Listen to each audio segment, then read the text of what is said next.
I think it's time for another landscape road trip. This is a 4-part video. I'm taking on a road trip around Cornwall, Dorset and Devon. These are all the sweet locations that I'm going to go to. Bedruthan Steps, Trebarwith Strand, Tintagel, Boscastle, Duckpool, Sandymouth, Welcombe Mouth, Blackchurch Rock, Durdle Door and finally Lulworth Cove. It's going to be good. Here's a little taste of what's coming up.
It's winter, I'm shooting some more landscapes. Today, I am at Bedruthan Steps. Woohoo! This weather is choppy to say the least, but totally worth it. I got rained on pretty hard all the way here, but I decided I'm gonna sit it out. I don't care, it'll be worth it. Now, look at these clouds.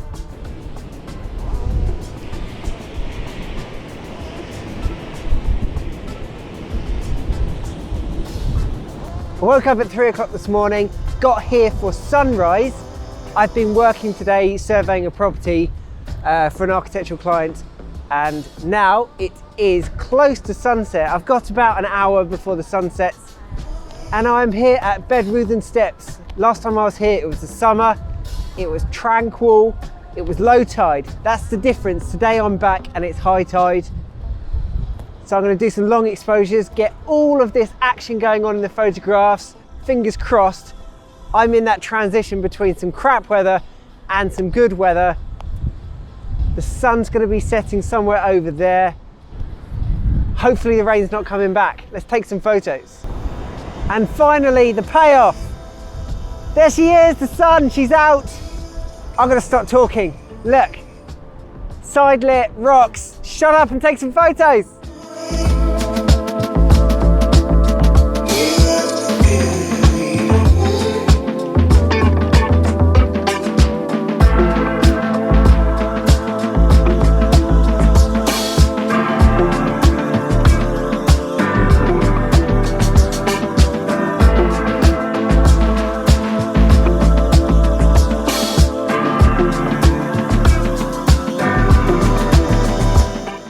The sun has already dipped behind some clouds on the horizon, and that was about 4 minutes worth of direct sunlight that I got.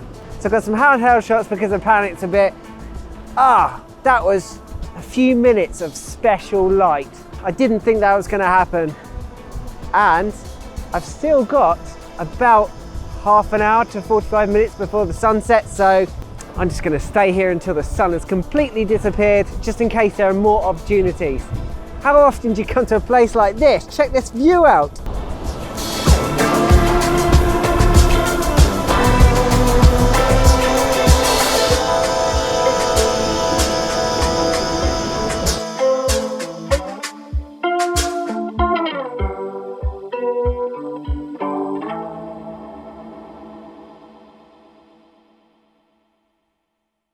Well, all of the light has faded.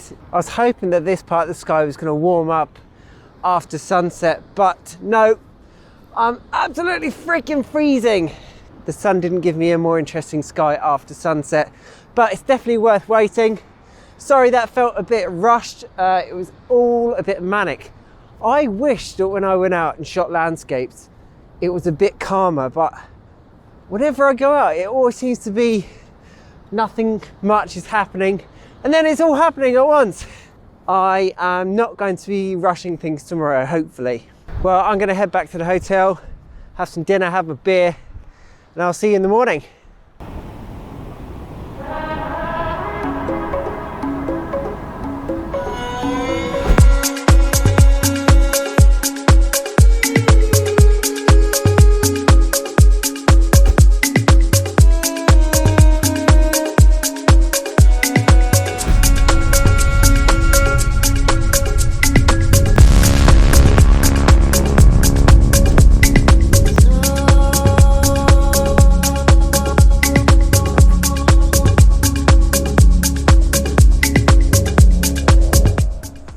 Well, good morning. I am here at Trebarwith Strand. I've been here before. Last time I was here, I was on a one-to-one workshop with the famous landscape photographer, Ross Hodinott, who I think he actually lives around here. So he knows the lay of the land. As you'll see in a second, it's kind of medium tide. So it's not perfect conditions, but it is such a great location. So let's go and check it out. So hopefully today is not going to be anywhere near as rushed as last night's sunset was, because that was a bit manic. Unfortunately, sometimes the video suffers when the lighting conditions are that good. So essentially, the car park is just up there, and I'll spin the camera around. And the beach is just down there.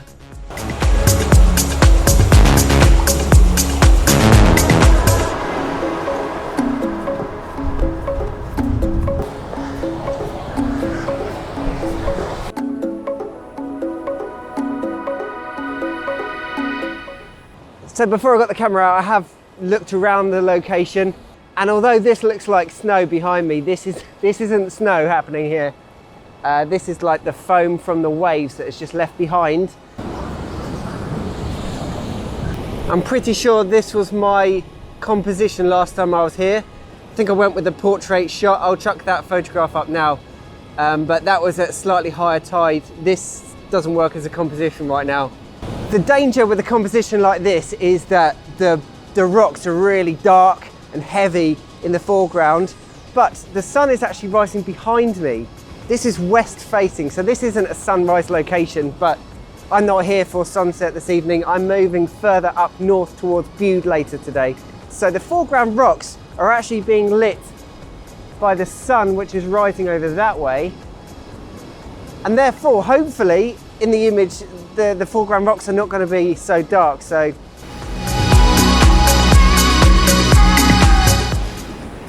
all right, I'm nearly there. I'm just trying to find a composition that I'm happy with so that I can start talking you through it.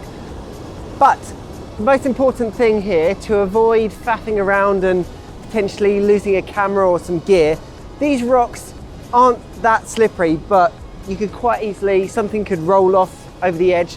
So what I've done is I've set up my camera on some level rocks over there.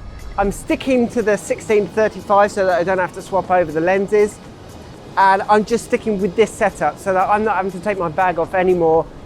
This is the kit that I'm taking these photographs with. If I'm moving locations, I'm just picking up the tripod and moving, risking losing something into the water.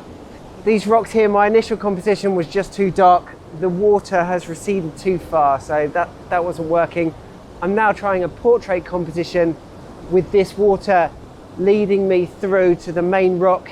I'm doing a 2-minute exposure at f8 ISO 200. Just about to find out if that is working. It's all in the histogram. That's all nice and sharp. That I am very happy with. Next composition.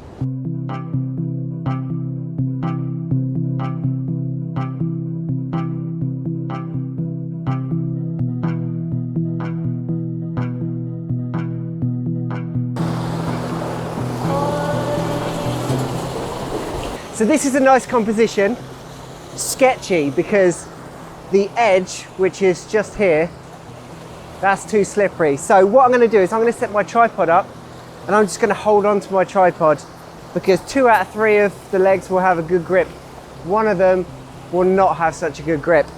And this photograph is not worth risking my camera for, so.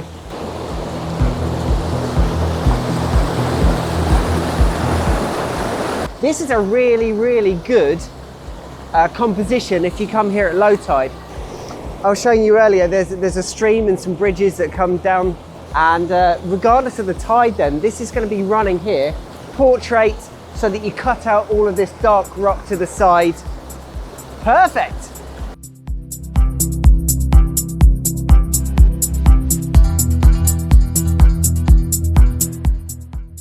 Two-minute guess was absolutely bang on. I used to use a calculator for long exposures, but now, most of the time, I'm in a bit of a rush situation where the sun, the light is really good, and I just put a 10-stop filter on, and f8, this looks like a 2-minute exposure, and I just get it right most of the time. I've got that composition from down there with the water in the foreground. Now I'm just going to head up. So you've got the public toilets over here. There's a little step which takes you up along here, and that's my next composition.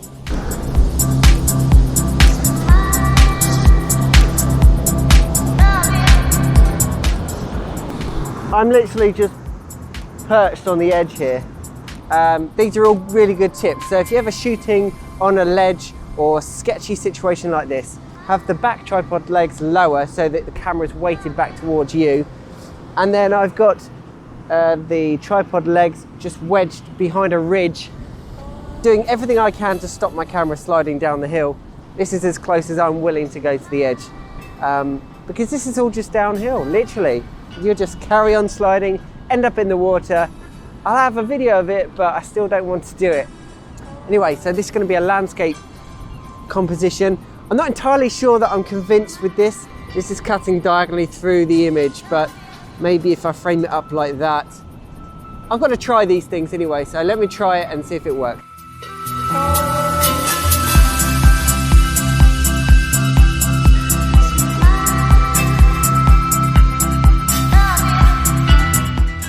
So I've got some shots from up here. I'm quite happy with them. Some of them have come out okay. But what I'm interested in now is that the beach down here is starting to reveal itself. So I'm going to figure out how to get down onto the beach.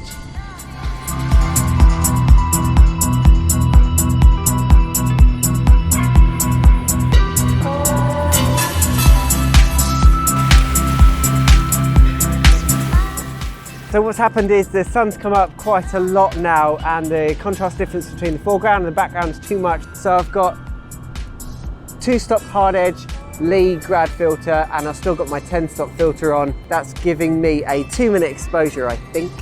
I still haven't figured out how to get to the beach around there. But I'm getting some good compositions here. I'm very happy with that, very nice.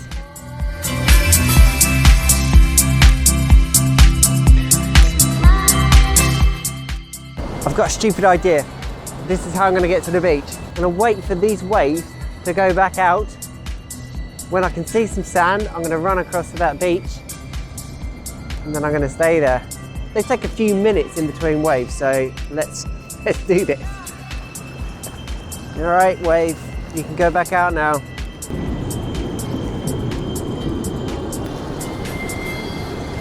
We are over. We are on the beach. Now we are stranded. Uh-oh, incoming wave. Uh-oh, uh-oh. Seek shelter on a rock.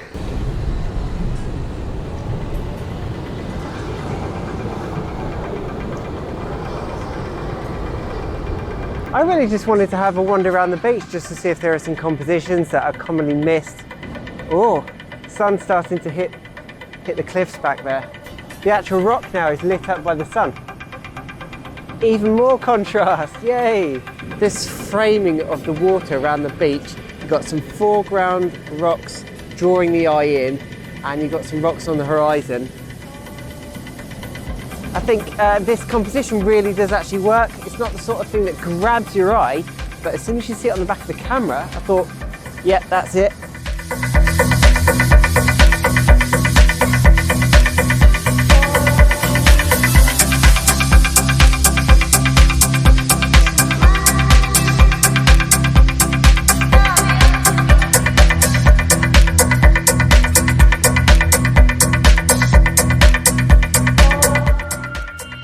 I can't get across this stretch of water. This water is nothing to do with the waves or the tide.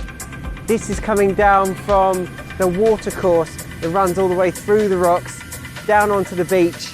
I'm definitely going to get wet feet if I try and cross over there. So I've been through the stream, I got a little bit wet, but totally worth it. I'm just exploring the rest of the beach over here because at low tide there are some tidal pools that become available.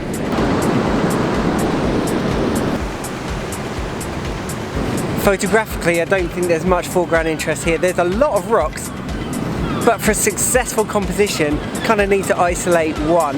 It's just not happening here, really. Well, I said I'd explore it, so I did. Got my feet wet. It's worth it. But I'm going to head back now. Tide looks like it's coming to get me.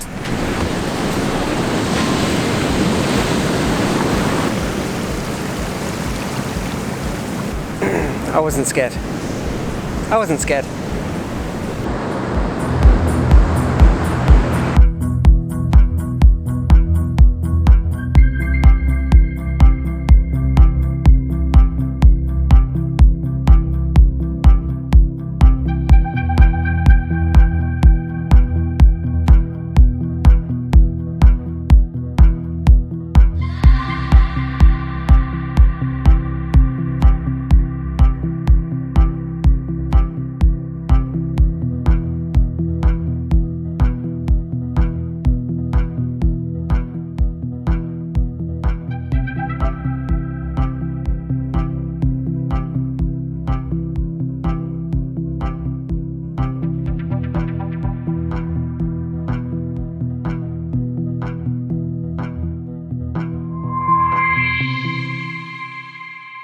Alright, well that is me done at Trebarwith Strand. If you're going to come down here, hopefully I have helped you out a bunch. Thank you for watching and I'll see you in the next video.